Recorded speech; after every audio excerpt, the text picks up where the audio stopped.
Look at clue 1, A is greater than B.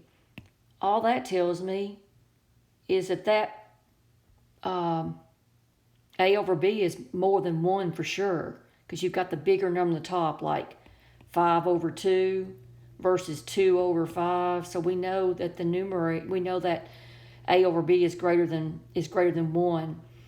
But we don't know anything about C over D. C could be, that's something else we should point out, is this, the problem says your A, B, C, D are non-zero integers.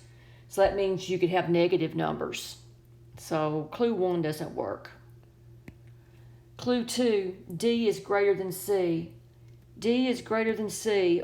D is greater than C. That just means that fraction's less than, that's fractions less than 1, like this over here, 2 over 5. So that clue doesn't work either.